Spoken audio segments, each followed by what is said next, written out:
Good morning and welcome to West Shore Unitarian Universalist Church. My name's Diane Alcorn and I am the Membership and Engagement Coordinator here. If this is your first time visiting with us, welcome. We're glad you took the time to join us here. If you'd like more information about our church and our worship community, please feel free and send me an email. In the meantime, again, welcome. We're so glad you took the time to join us.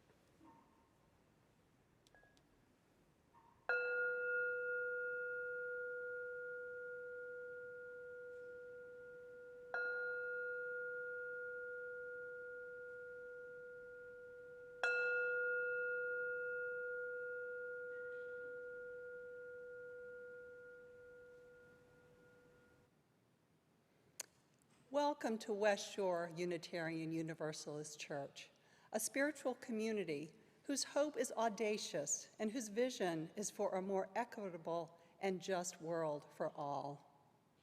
I'm Grace Durfee, Worship Associate, and joining me today are Dave Blazer, Music Director, Christine Salante, Michael Hockma, and Danny Dunchuk, the tech folks making this live stream possible. A very special welcome to our guest speaker this morning, Nozomi Ikuta. Nozomi is a frequent flyer across the intergalactic social distances, having lived her life on the borders among different races, cultures, classes, and settings. She was born in Cleveland, Ohio, to a father from a family of farmers and house servants in California, and a mother whose artistic family was among the founders of Doshisha University in Japan. Her parents joined West Shore during her college years. Nozomi is a graduate of Harvard Divinity School and New York Theological Seminary. She served as a pastor in rural Appalachian, New York, and worked at the World Council of Churches office in New York City before moving back to Cleveland to work at the National United Church of Christ office. In 2003, she worked as an organizer with the SEIU, the Janitors Union, for 3 years before coming to serve Denison Avenue, UCC, as pastor. A warm welcome to you, Nozomi. Together, we are pleased to invite you into this space, which is connecting people in Cleveland and beyond to our welcoming community. Often the world is not so welcoming. Often the values of the world are neither loving nor just. So may this worship hour be one where our souls are fed by a wisdom and a passion that remind us that life doesn't have to be that way, that there exists a larger love in every human heart, urging us on to what is better. Let this larger love move in our midst today, and may we be changed by it. A special welcome to you if you're a newcomer to our community, gay or straight, cisgender or transgender, whatever your race or ethnicity, you are welcome. Our West Shore regulars would love to greet you, and will do that if you indicate on the Facebook chat that you're new or relatively new. If you happen to have any questions and would like to chat with a live person, West Shore's Member and Engagement Coordinator, Diane Alcorn, would love to reach out. Diane's email address is being added to your Facebook chat as we speak. Once again, welcome to this new day. Every week, we light our chalice, symbol of our Unitarian Universalist faith. It is a beautiful reminder that no matter how many jarring events might happen over the course of the week, the gathered community that is West Shore Unitarian Universalist Church is a source of stability and meaning that we can depend on. As Deborah Falk writes, "A chalice lit in our midst is a symbol of our liberal faith, a faith built on the foundation of freedom, reason, and tolerance, a faith sustained by acts of kindness and justice, a faith that visions a world flourishing with equality for all her people, a faith that demands the living out of goodness, a faith that requires thoughtfulness, a faith of wholeness. This tiny flame is the symbol of the spark of all this within us."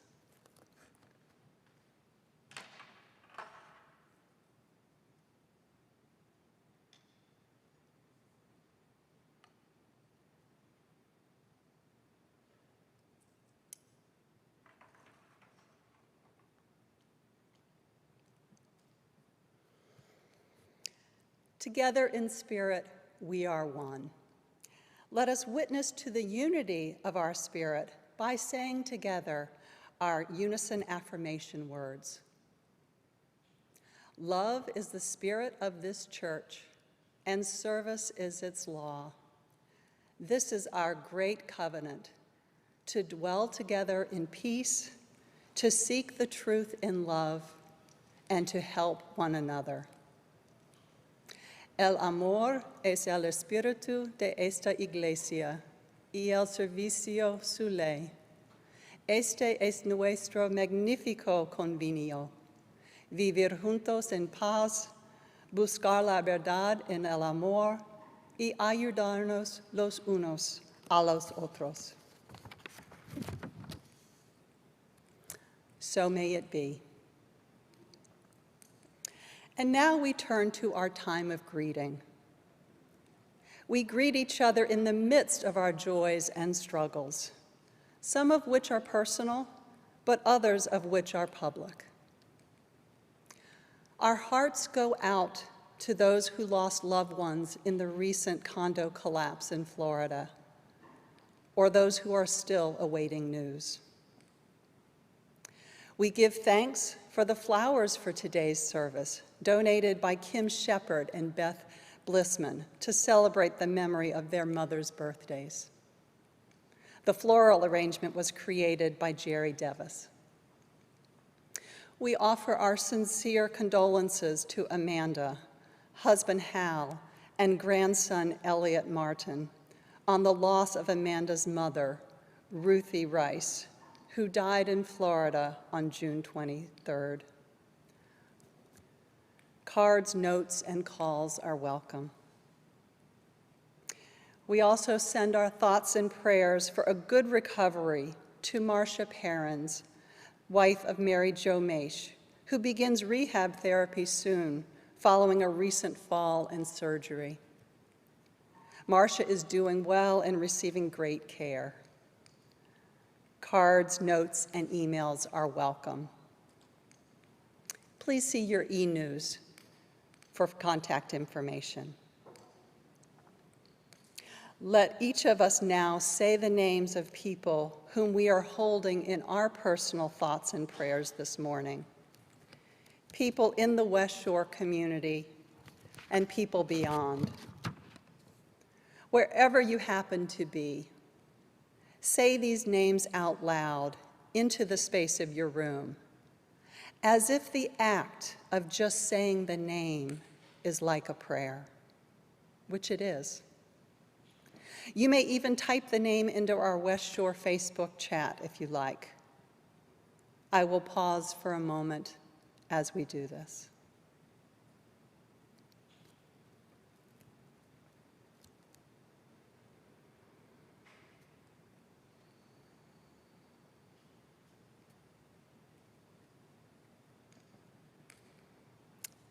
This has been our greeting time when we are called out of the ordinary world of our daily life and into a special time of renewal and vitality and remembering who we really are.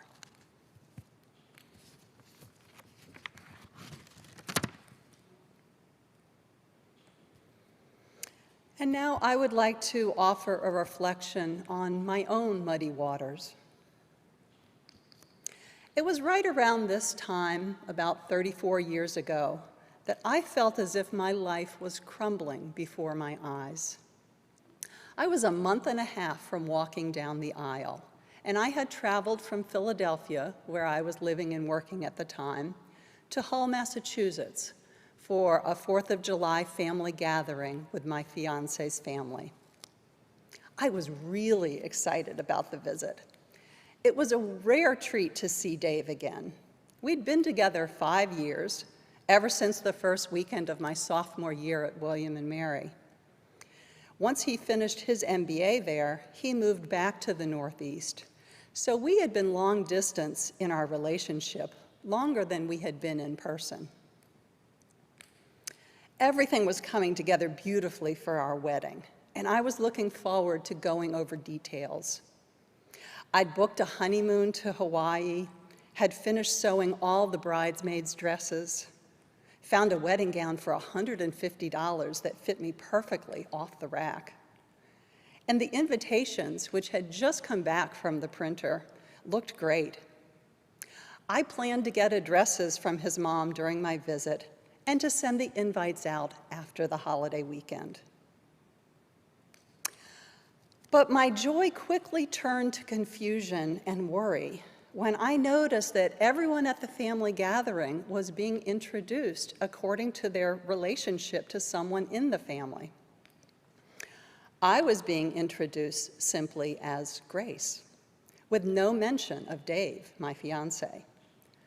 Also, the ring on my finger wasn't getting any attention, even though it was the first time that I had seen his family since getting it.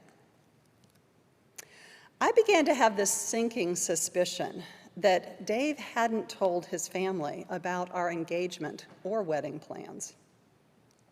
When I confronted him as soon as I could orchestrate a moment alone with him, he confirmed that that was the case. He knew his mother didn't like me, and as he was still very tied to the apron strings, he was receiving financial support and weekly batches of homemade frozen dinners. He'd never mustered up the courage to tell his family. I'm not sure how I made it through the rest of that day, but I do remember slipping out of the beach cottage early the next morning after a fitful night's sleep. I walked along the empty streets toward the water until I found a phone booth. That was back in the day before cell phones. I made a collect call to my parents and sobbed my heart out as I told them what I had discovered.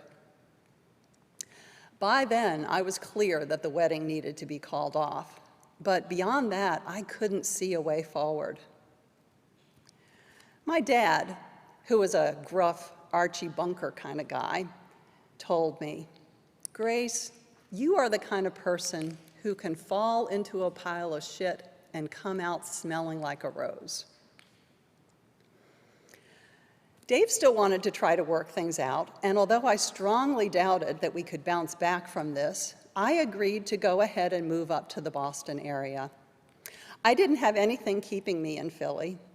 2 years was my limit for managing a freshman residence hall at Drexel University, and I'd already found a new job that I was excited about in Lexington, Massachusetts, in a small recruiting firm. It turns out that that was the best move I could possibly have made. I loved living in Cambridge with all of its parks and ethnic restaurants, had a boss who was a terrific mentor, and the first week on the job met Bill Durfee, one of the technical recruiters who worked upstairs. Bill and I married 2.5 years later, and we have just celebrated 31 years of very happy marriage.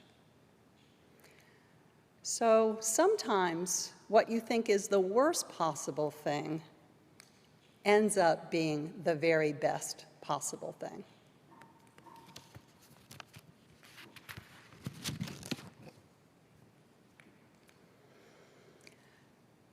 Now comes the time in our service where we are invited to engage in the practice of generosity, sharing from our blessings to support the good work of this church. If you have already sent in your pledge for the upcoming year, thank you. If it's still on your to-do list, please consider making your commitment today. These commitments are what keeps us going all year long. You may text your donation to 73256. And thank you.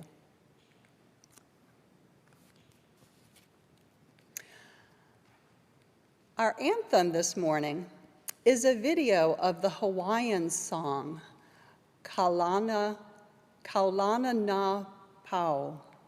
Nozomi will share more about this song in her sermon. But in the meantime, a few words to know are Heva, which means evil. Pohaku is stones. Pono is rights or justice. Ka pepa a ka enemi is the paper of the enemy.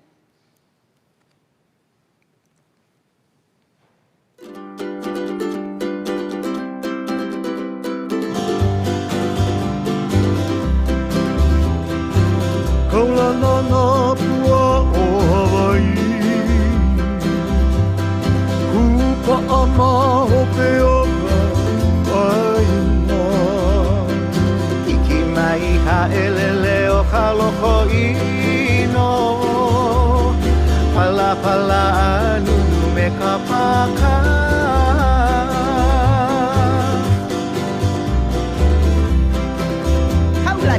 Kaulana na pua o Hawaii,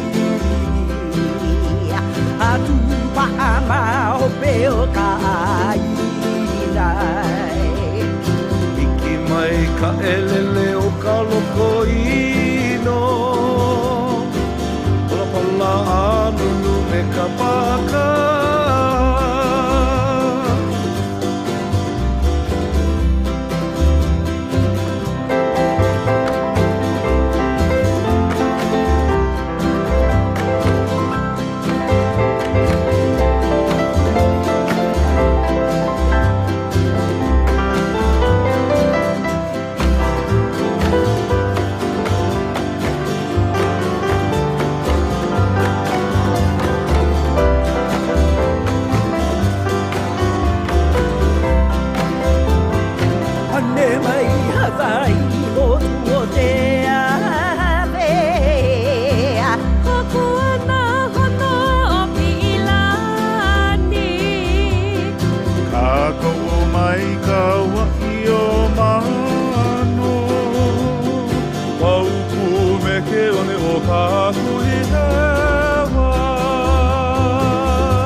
Aina ku ai hewa I ka pono si kanaka.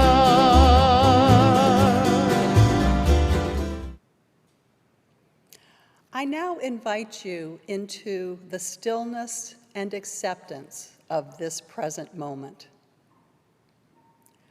Closing your eyes or lowering your gaze, shift your awareness from what is happening around you to what's happening within you.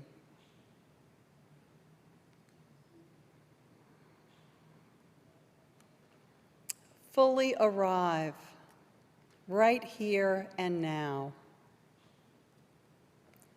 with awakened senses in your body.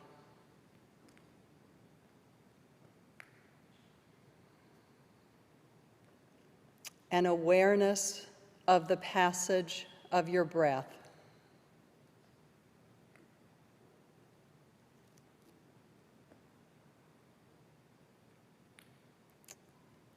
And an open, relaxed mind.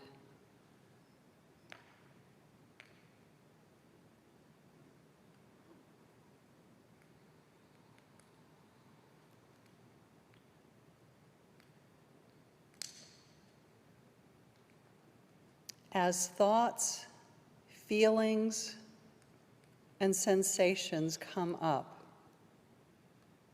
greet them kindly, letting all be.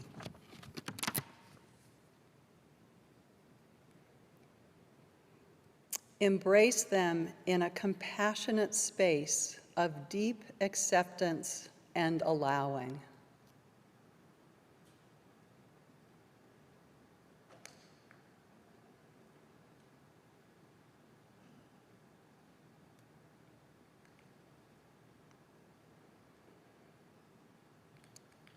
Be in the experience of life, just as it is.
Good morning, and thank you so much for this very kind invitation to be here.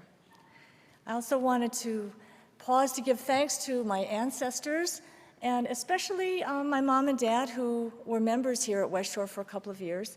And today is the 2nd anniversary of my mother's passing, and one of her favorite flowers were sweet peas. So when we found some hiking, we thought we'd add them to the altar arrangements for the day. Thank you again. So the sermon title is Muddy Waters, but the subtitle is actually How to Fight for Justice and Not Be Cranky About It, or How to Fight for Justice and Go with the Flow Anyway. So I'll tell you a secret. I love getting my way. You know, whether it's a cookie or a plan or an argument, I love getting what I want. But I'm not the only one here this morning who's like this, right? But now, on the eve of my 65th birthday, I'm finally realizing that what God wants really is better for me than what I want. Now, considering that I consciously embarked on the spiritual path when I was a teenager, this is really embarrassing to admit that this concept that I've ascended to for all this time is only just now finally soaking into my flesh and bones. So I want to tell you a story. In 1991, I moved back to Cleveland and started a new activist job here. For 9 years, I poured my heart into that job, scored top performance reviews, and ended up with a promotion.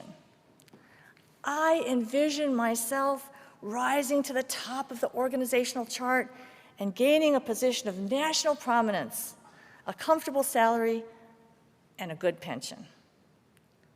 In that job, I had so many privileges. I was able to travel extensively, and I met these activists from all kinds of backgrounds who broadened my horizons, modeled lives of moral courage, and inspired me to embrace my own identity as a Japanese American more fully. So here's just some examples. Charlene Teeters, who single-handedly for a long time protested the Chief Illiniwek mascot at the University of Illinois, and Vernon Belcourt, an elder in the American Indian movement, stayed at our house when they would come to Cleveland for conferences. I got trounced at Scrabble by Geronimo Pratt, the Black Panther who was framed for a Santa Monica murder that took place while he was in Oakland, an 8-hour drive away, when I used to visit him in prison during some of the 28 unjust years he spent there. I helped staff the visit of top UCC leaders to apologize to the Hawaiian people for the overthrow and invasion of their nation, led by descendants of congregational missionaries, and became friends with some key Hawaiian sovereignty activists. I helped win the release of 15 Puerto Rican political prisoners and organized delegations to the Vieques bombing range. I also took up playing taiko, those big Japanese drums. They are a great cure for anybody who struggles with shyness. I'm describing these events as gifts and privileges, not something I'm bragging about. They were just part of my job portfolio. But that job and the people connected to it changed my life forever. But there are other moments that change our lives collectively, that are seared into our collective memory. For those of us who are old enough to remember it, the 9/11 attack on the Twin Towers was one of those moments. I can remember exactly where I was when I heard about the attack, and you can too, probably. It was 10 years and 10 days after I had started that Cleveland job. And as I was just arriving at work, I heard the security guard talking about the attack. I rushed to the TV and saw what everyone else saw, the looping video of the planes crashing into the towers. Now, of course, there are other events that have also affected our national psyche, the Challenger explosion, and if you're my age, the assassination of President Kennedy. But there are also some events that affect groups in particular.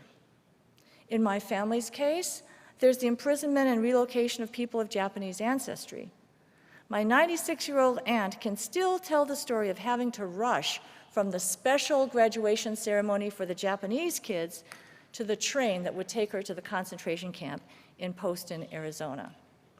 I contrast all this with the photo on the right, which was from 10 years earlier, before our family was torn from its roots, that look of pure joy that they had.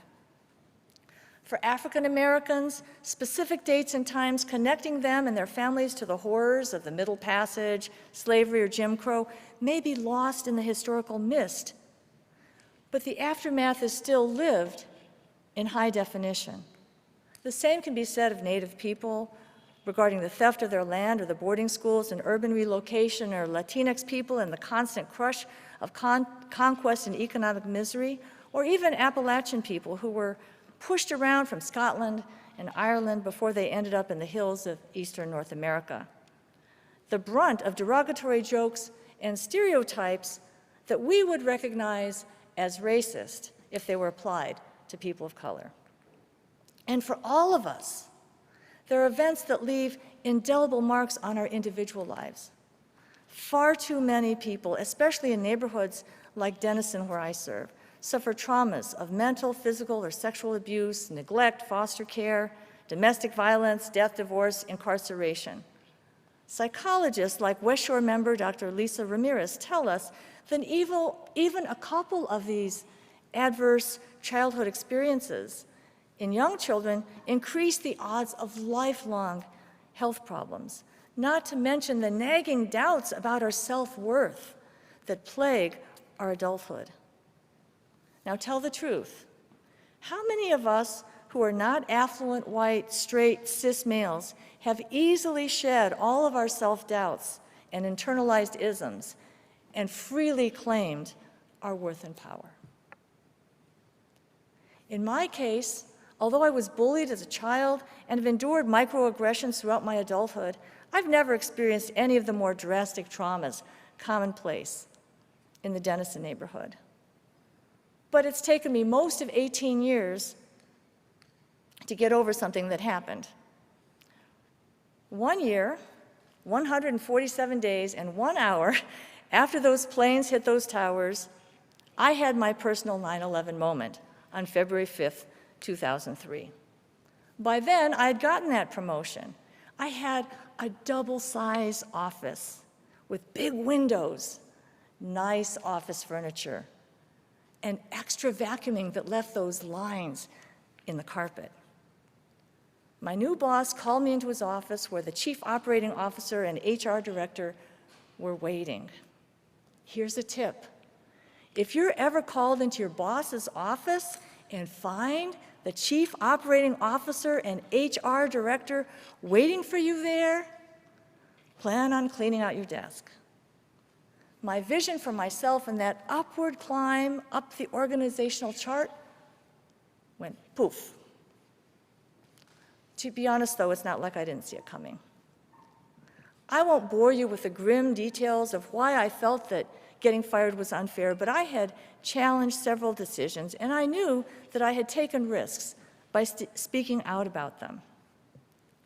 Before I got fired, I was so stressed out that I made a poster of that song, Kaulana Napua, that was the anthem. It's a Hawaiian protest song written in 1893 by Eleanor Wright Keoka Oki Kaiwalani Prendergast. It was right after the Congregational missionaries and their descendants had overthrown the Queen. They had become sugar plantation owners and controlled much of the Hawaiian real estate. They did quite well after their forebears supposedly came to do good. The band members, when asked what they would do for food if they didn't play for the new government, said, "We will eat stones." Now, in that poster, I made the lyrics in Hawaiian in this bigger font and the English translation in a tiny font, so not too many people really knew what it said. I was afraid of losing my job, but by then I had met so many people who had taken risks for the causes they believed in, I couldn't in good conscience hold back. The Royal Hawaiian Band's response gave me comfort and courage. Well, when my ladder crashed, it left a wide circle of people who were afraid to talk to me, let alone hire me. So I went to work as an organizer for the Janitors Union, the SEIU. I learned so much there, especially from Anton Farnby, the city director. Anton was a smart, fearless former janitor who came up through the union's ranks by dint of his character and leadership ability. I remember his joking about people who came from privilege. They're so rich, they never had their lights cut off. All the union members laughed knowingly in agreement, while I squirmed uncomfortably, hoping that they would not notice that I was one of them. It was also the union that schooled me on urban English. Now, if you're where everyone else says, "He don't do nothing," you start realizing how much less efficient it is to say, "He doesn't do anything." After a while, it just seems silly to be going the long way around the block when the short way will get you there a lot quicker. More importantly, I saw how having little to lose freed people to take greater risks. When we marched through the downtown lobby of the Huntington Bank with our banners flapping and drums beating, I was inwardly mortified. Anton beamed. Man, that was great. Dennison and I found each other a few years later. Dennison's membership had declined. They could no longer afford a full-time pastor. They offered me about a fourth of what their previous pastor had gotten, which was also about a fourth of my old salary. But bruised and rejected, I was happy and relieved to accept. Over time, Dennison and the surrounding neighborhood became our home. We sold our house in Lakewood and bought a house on West Boulevard with 2 first-floor bathrooms and bedrooms. All of my aging relatives eventually landed at that house, 4 of them, living with us a total of 20 years among all of them. Living in the neighborhood also positioned us to buy the bike shop, which has created jobs, brought money into the neighborhood, equipped people with used bikes, and allowed my husband to become the captain of his own ship. Now, don't get me wrong, Lakewood's a nice community, but nothing compares with the grit of living in Cleveland proper. There's a resilience woven into the fabric of hardship and heartache. There, diversity is not a slogan, it's our lived reality. Dennison's top-to-bottom diversity made my simmering outrage subside. It was a place where I no longer felt like an outsider, the only Asian kid in an all-white school. Despite the class differences, I felt more like a family member and less like an outsider. In the process, I've become much more aware of my privilege, more grateful for my blessings, and less aware of my heartaches. During my time at Dennison, I've made tons of mistakes. But by the grace of God, we've kept the doors open when many other UCC and similar churches closed. We've made significant repairs to the building. We've fed and clothed hundreds of people, kept dozens of kids off the street, at least while they were at the church, and for 2 years have kept dozens of others from freezing to death during the winter. I say this not to toot my own or even our collective horn. I say it out of a sense of profound humility and amazement and awe, because these things seem so far beyond our own abilities to have accomplished them. In retrospect, I guess it was considered a big deal when we decided to go forward with the homeless shelter despite the local councilperson's opposition.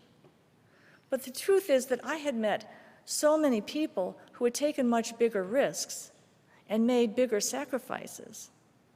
And the Northeast Ohio Coalition for the Homeless had put together a brilliant team of activists and strategists and advisors. So it seemed obvious that we were supposed to say yes to the shelter despite the councilperson's no. The fire department put a cease use notice on our door on Christmas Eve. And 13 days later, on 3 Kings Day, we packed City Hall. The councilperson resigned a week later. Now, my Japanese language skills are pretty limited, but one of the words I learned from hearing it all the time as a child is abunai, which means it's dangerous. I was raised not to rock the boat, not to stick out, not to stick my neck out. Don't get me wrong, my default comfort setting is just to try to blend in and not make waves. The problem is, with so much injustice in the world, with the powerful having so much, well, power, what you gonna do? Just stand by idly while the poor and powerless get crushed? Even granted that people who have experienced poverty and racism firsthand have the most innate wisdom about tackling those problems, it's up to all of us to act in solidarity. And if we do, we face the wrath of the same beast that crucified Jesus and assassinated Gandhi, Martin, and Malcolm. Not what I want, but what you want. Back in 2003, and for far longer than I care to admit afterwards, my mind and heart so easily snapped back to how unfair it was for me to have gotten fired from that job. But looking back, I see how necessary it was for me to get fired so that I could end up at Dennison, deepen my empathy for people experiencing failure and rejection, and learn that I could take a risk, lose a battle, and survive anyway. Not what I want, but what you want. Or maybe not survive anyway. I mean, after all, Jesus didn't. The cup didn't pass from him. He didn't escape suffering, he didn't escape crucifixion, and he didn't escape death. But he does live wherever love triumphs over fear and freedom triumphs over oppression. Not what I want, but what you want. It's so easy to think that what I want is good and what I don't want is bad. But looking back, I realize that so many of my disappointments turned out to be victories. And my victories turned out to be disappointments. My life would have been so much less stressful if I had just accepted life on its own terms, instead of judging events as good or bad according to my wants and wishes. We can try to fight the river of life. We can swim against the current for a while. But sooner or later, we're going to get tired and end up where the river takes us. Not what I want, but what you want. For a long time, I thought that our moral obligation to fight for justice meant pushing and trying to force people to change. When our daughter, who's now 33, was in the 4th grade, I ticked off the other PTA moms by criticizing their idea of using Cleveland Major League Baseball tickets as a fundraising tool. But they were not ready to hear about racism and Native mascots. Now, 23 years later, Cleveland's baseball team is on the cusp of getting a new name. I don't regret having spoken up, but maybe doing so more gently and with greater sensitivity to how deeply attached people were to the old name might have made my Lakewood years less lonely and might have won more of them over to the cause. Not what I want, but what you want. As people of faith and conscience, it is our moral obligation to speak truth to power and fight injustice and oppression. But it is also our spiritual birthright to know that the moral arc of the universe, although long, does bend towards justice. It's not our job to make the world into our image of what is right and fair and good.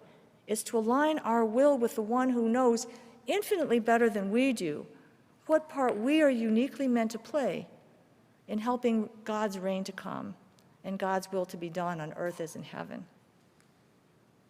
Now, like the lotus, which only grows in muddy waters, the work for justice is nourished far more by adversity than by ease.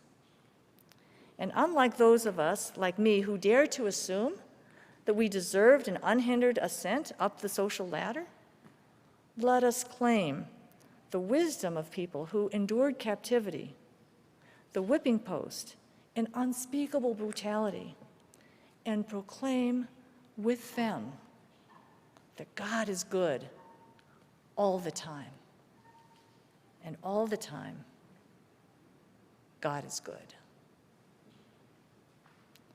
Amen and Ashe.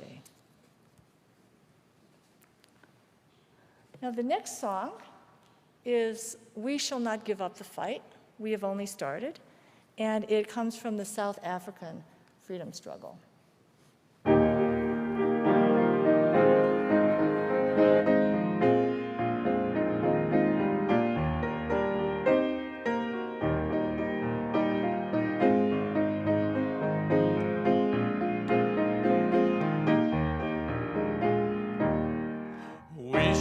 Give up the fight, we have only started, we have only started, we have only started. We shall not give up the fight, we have only started, we have only started, we have only started. Together we'll have victory, hand holding hand, hand holding hand, hand holding hand. Together we'll have victory, hand holding hand, hand holding hand, hand holding hand.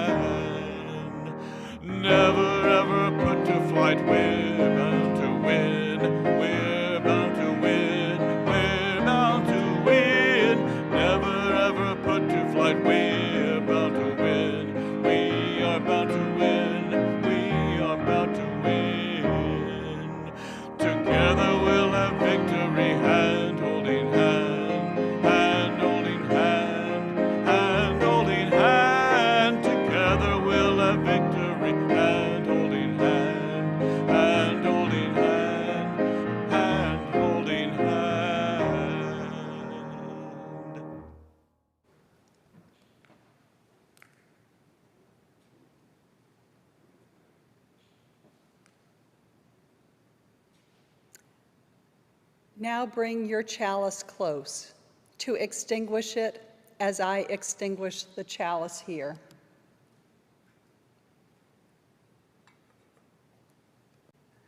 We extinguish our flames, but not the light of truth, the warmth of community, or the fire of commitment. These we carry with us until we meet again. Remember coffee hour, which starts at 11:30 today. And Nozomi invites you to join the sermon chat at 12:30 on Zoom. And now the benediction.